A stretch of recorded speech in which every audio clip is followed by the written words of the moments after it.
Well, Bill, it's always great to see you. Thank you, John. Thanks for having me back. No problem. You called yesterday's impeachment hearings a fiasco. What do you think the chances are that Nancy Pelosi may be forced to abandon this whole thing? I don't think that's going to happen because the Democrats would take a humiliation that I don't think they could recover from. So they'll go, try to justify the process. They know the Senate's not going to remove the president, and they'll let the chips fall. But certainly there is not even close to a high crime and misdemeanor in play, John. Yeah, I agree with you. I think they have no choice to go through with it. But I imagine there are more Democrats this morning who wish there were some backdoor way out of this whole entire thing. And one of them might be Adam Schiff, because he continues to repeat his Pinocchio lie that he hasn't spoken to the whistleblower, or his staff hasn't been coordinating with the whistleblower. Democrats, though, say public testimony from people like Mick Mulvaney, Mike Pompeo, John Bolton, they could clear up a lot of the confusion here because they actually spoke directly with the president. Do you think they should testify? I don't think that's going to happen because of executive privilege. It would be a bad precedent, not because of what they might say. It's because, if a president has counsel, it's almost like a client with a lawyer. And you say, okay, well, you can tell him that, it waters down the executive privilege and a client attorney privilege. So I don't think that's ever going to happen. I don't think the Trump administration is looking to exonerate itself here. I think they know they're in a strong position going into the election campaign. So I don't see a lot of that happening. And I think something that's lost on a lot of people, too, is the precedent that could set, as you talked about, and the repercussions that this whole process could have, not just on President Trump, but on the office of the presidency itself. Well, what people don't understand is when you're speaking and answering questions, you can misspeak. Right. I mean, Mulvaney's not the most articulate guy in the world. You can make a mistake. And then if you do, believe me, that mistake, you can't say, oh, I didn't mean that. No. So there's a lot of danger in people coming in to testify under oath. Their memories, nobody's memory is 100%. And I really don't see that happening. I know the Senate says it's going to put on a trial, but I think McConnell's got stuff up his sleeve to get rid of this pretty fast. Yeah. All right. Well, the corporate media giants, they retreated into their predictable corners of coverage.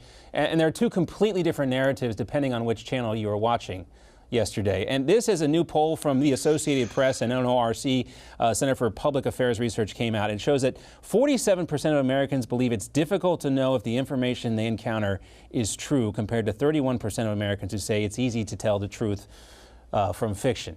Where are we now as a country, and how do we recover from this? I don't know if you can ever recover from a corrupt media being controlled by 6 major corporations.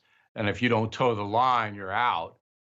Not that they fire you, they exile you.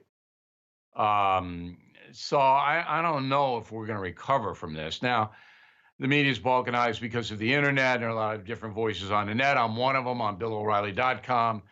And that can be a plus if you are an educated consumer. But if you're an idiot and you don't know anything and then you hear this stuff, a lot of people believe, the worst.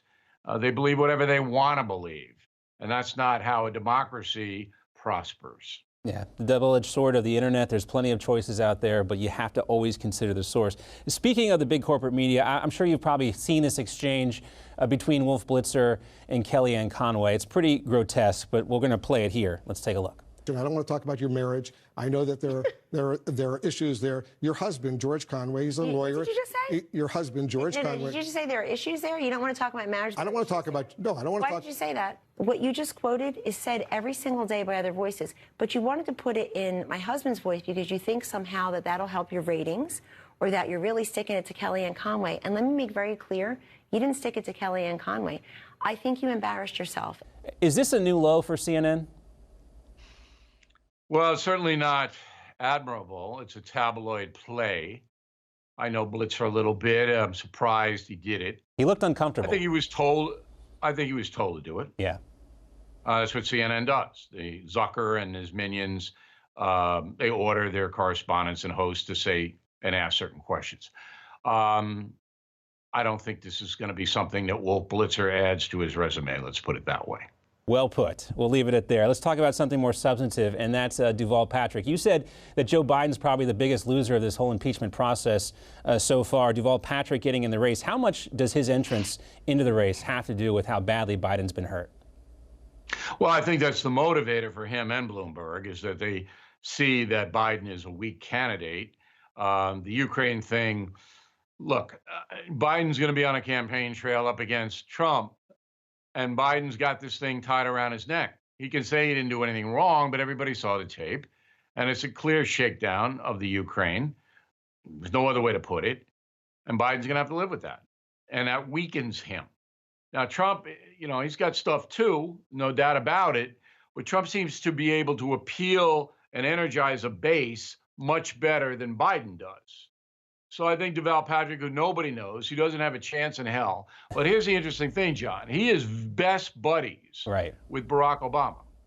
And they had a talk about this. Oh, sure. Patrick sought his counsel. And apparently Obama said, yeah, all right, give it a go, with no possibility that Duval Patrick's going to be the nominee. So that's a pretty interesting thing. I can't really speculate on it, but something's going on. Yeah, somebody's got to get a hold of Barack Obama and ask him some questions. I'd like to know. And speaking of which, remember when the 2012 election was happening and we heard so much about Mitt Romney's tenure at Bain Capital? Duval Patrick is a Bain Capital alum, too. Do you think we'll hear the media talk the same way about Bain Capital and Duval Patrick's time there as they did about Mitt Romney's? I really don't think Mr. Patrick, with all due respect, is going to get a lot of coverage of anything. He's not going to be in the debate next week. Then you're into the Christmas season. Then you're into January and the New Hampshire primary. I just don't see a pathway. I don't even think people are going to pay attention to him. Bloomberg get a little bit more attention because he's a little bit more famous. But again, very hard for Bloomberg to make any inroads. Right. So right now, the Democratic Party is in disarray. And the only one I could see getting in at the last minute would be Hillary Clinton. That clip she had from the BBC. I don't know who these people are urging her to get in the race. I would imagine, though, they're very high-paid consultants who could make a lot of money from a Hillary Clinton campaign, whether she wins or not. We'll see what comes of it. Bill O'Reilly, great to see you as always.